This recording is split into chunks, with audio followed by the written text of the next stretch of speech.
مکی زندگی میں جس وقت شدید مخالفت چل رہی تھی ابو جہل سے، رسول اللہ صلی اللہ علیہ وسلم اعلان نبوت فرما چکے ہیں، لیکن ماحول گھٹن کا، چونکہ بڑی شدید اپوزیشن ہے مکہ شریف کے اندر، ایسے ماحول میں عراش علاقے کا ایک آدمی مکہ شریف میں آیا۔ سیرت ابن ہشام میں لکھا وہ اونٹوں کا سوداگر تھا، اونٹ لایا بیچنے کے لیے، تو اتفاقاً ابو جہل نے اسے اونٹ خرید لیے اور کچھ دنوں کے بعد پیسے دینے کا وعدہ کیا۔ وہ دن آ گیا تو ابو جہل نے پیسے دینے سے انکار کر دی۔ اب وہ بیچارہ اجنبی کبھی کسی کے پاس جاتا ہے کبھی کسی کے پاس کہ مجھے اپنے سردار سے پیسے لے کر دے دو، تو انہوں نے کہا ہمارا سردار تو بہت بڑا ڈیفالٹر ہے، اس کے سامنے کون بولے گا، کوئی نہیں پیسے تجھے دلوا سکتا۔ ایک دن اتفاقاً چونکہ ان سب کے ڈیرے کعبۃ اللہ کے ارد گرد تھے، وہ چودھری بیٹھے ہوئے تھے مکہ کے قریش، یہ عراشی ان کے پاس چلا گیا، کہتا ہے سارے بیٹھے ہو، دیکھو اجنبی ہوں، تمہارے دیش میں آیا ہوں اور میرا حق ہے، اونٹ خریدے ہیں ابو جہل نے پیسے نہیں دے رہا، تم اس سے بات تو کرو کہ وہ مجھے پیسے دے دے۔ انہوں نے مذاق کے طور پر ہمارے نبی علیہ الصلوۃ والسلام کی طرف اشارہ کر کے کہا کہ وہ جو بندہ بیٹھا ہوا ہے اس کے پاس جاؤ، وہ تمہیں ابو جہل سے پیسے لے کر دے دے گا۔ تضحیک امیز لہجے میں اس پلاننگ پر کہ آپس میں شدید مخالفت ہے، پہلے تو یہ تیار نہیں ہوں گے اور یہ اجنبی بار بار منتیں کرے گا تو وہ اس کے سامنے بار بار معذرت کریں گے، نہیں میں کلمہ پڑھانے آیا ہوں، ابو جہل سے پیسے دلوانے تو نہیں آیا، یا اگر چل پڑیں گے تو پھر ابو جہل بڑا بدبخت ہے، وہ بڑی توہین کرے گا آگے سے، اور وہ پہلے ہی شدید دشمن ہے، پتہ نہیں کیا کیا جملے بولے گا۔ اب اس نیت سے انہوں نے کہا کہ جاؤ تم ان کے پاس، وہ تمہیں حق لے کے دیں گے۔ ان بدبختوں کو یہ پتہ نہیں تھا کہ میرے کریم سے گر قطرہ کسی نے مانگا، دریا بہا دیے ہیں، دروے بہا دیے ہیں۔ اب عراشی جب پہنچا میرے نبی علیہ السلام کے پاس، اس نے اپنی داستان تھوڑی سی سنائی اجمالاً۔ اونٹ لے کے آیا تھا، اونٹ بیچے، اونٹ ابو جہل نے خریدے، پیسے نہیں دے رہا، اور یہ لوگ جو بیٹھے انہوں نے مجھے آپ کی طرف بھیج دیا، تو کہتے ہیں کہ یہ حق لے کر دیں گے۔ تو میرے نبی علیہ السلام نے یہ نہیں فرمایا کہ پہلے تم میرا کلمہ پڑھو پھر میں تمہارے ساتھ چلتا ہوں، حالانکہ یہ بھی فرمانا اس میں کوئی عیب نہ تھا۔ مطلقاً انسانی حقوق پر پہرا دیا ہے تو وہ دربار رسالت نے دیا ہے، وہ حضرت آمنہ رضی اللہ تعالیٰ عنہا کے لال نے دیا ہے، دوسرا لمحہ نہیں آنے دیا۔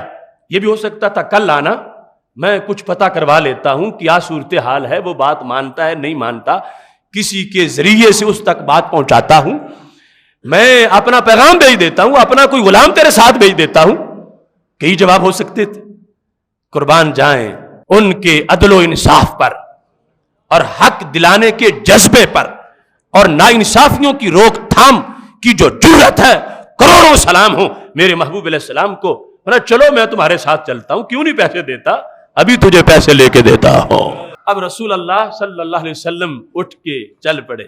مکی زندگی ہے، امت کو یہ بتایا ہے کہ میں معاشرے کو کلمہ پڑھانے بھی آیا ہوں اور میں معاشرے سے ظلم مٹانے بھی آیا ہوں۔ میں نے اپنے ماحول میں اپنی سنت تمہیں یوں دینی ہے کہ تم نے معاشرے میں یوں رہنا ہے کہ ناانصافیوں کے خلاف تمہارا جہاد ہو، تم نے میرا کلمہ پڑھا ہے، اور میں اپنے آپ کو صرف حجرے تک محدود کرنے والا نہیں، میں اپنے آپ کو معاشرے کے مسائل کے حل کے لیے پیش کرنے والا ہوں، لہذا چل پڑے۔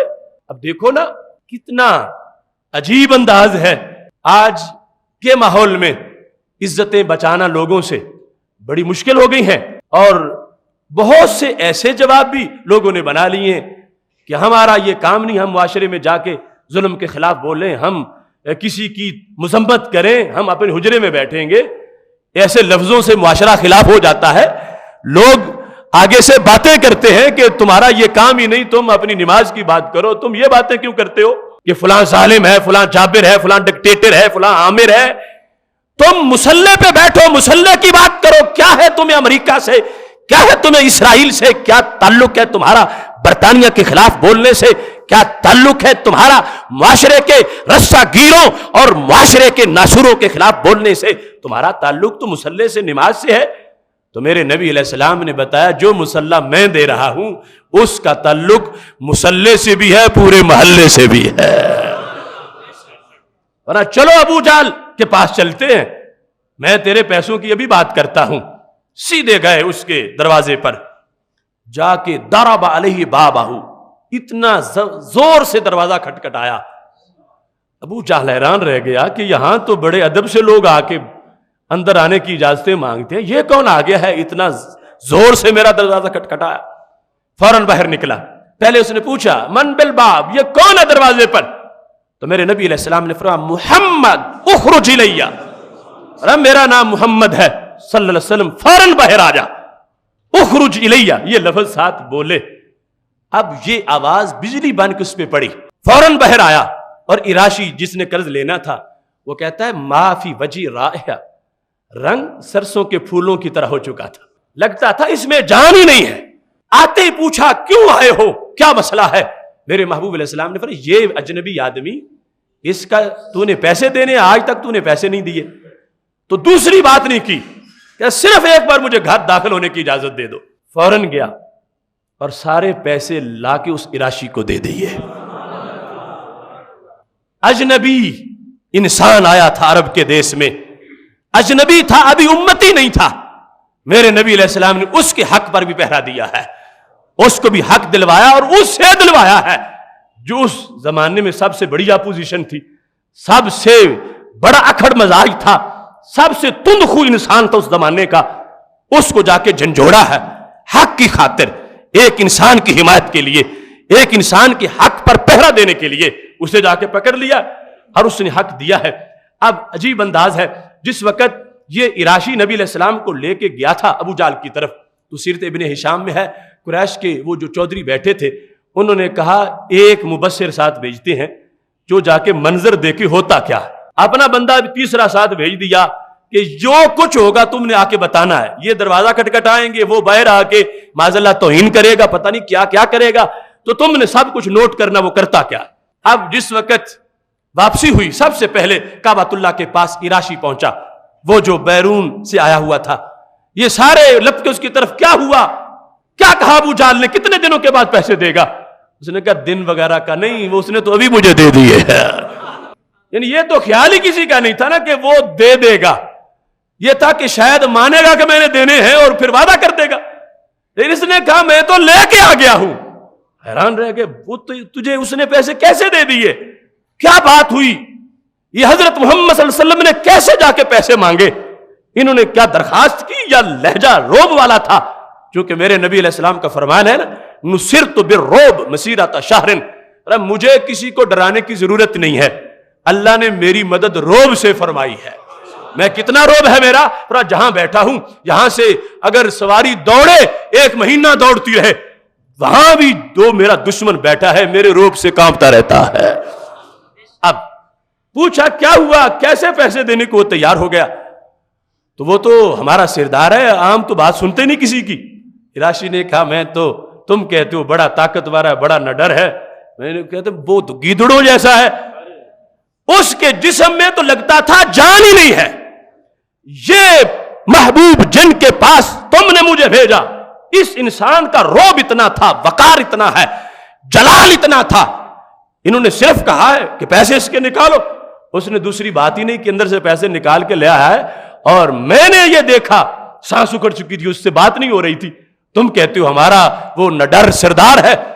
اب یہ سب کچھ سن کے وہ سارے قریش کے سردار حیران رہ گئے. اتنے میں مبشر بھی آ گیا، کہنے لگے یہ عجیب باتیں کر رہا ہے اراشی، اور تمہیں ساتھ ہم نے بھیجا تھا، تم بتاؤ کیا ہوا، یہ جھوٹ بول رہا ہے یہ سچ کہہ رہا ہے. یہ کہتا ہے کہ ابو جہل کا تو رنگ ہی اڑ گیا تھا، لگتا تھا جان ہی نہیں اس میں، وہ ہمارا سید الوادی ہے، وادی کا سردار ہے، اور یہاں وہ بالکل عجیب باتیں سننے کو مل رہی ہیں. مبصر نے کہا بالکل جو اراشی نے کہا میں نے وہی دیکھا ہے، پیسے دیے اس نے اور بڑے عجیب انداز میں دیے.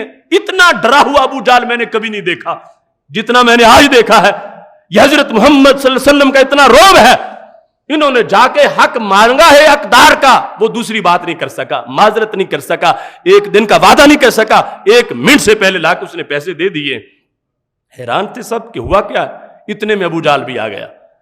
تو سرداروں نے کہا ہمارے سردار کیا توہین کرا دی تم نے ہماری، یہ کیسی باتیں سن رہے ہیں ہم. یہ پہلے اراشی کہہ رہا تھا، پھر ہمارا مبشر بھی وہی بتا رہا ہے، تو کیا ہوا تمہیں؟ چلو پیسے دینے تھے دے دیتا، یہ مرنے کی ضرورت کیا تھی؟ یہ سارے کہہ رہے لگتا تھا جیسے مر چکا ہے، آواز ہی نہیں نکل رہی تھی، کیا ہو گیا تھا تجھے؟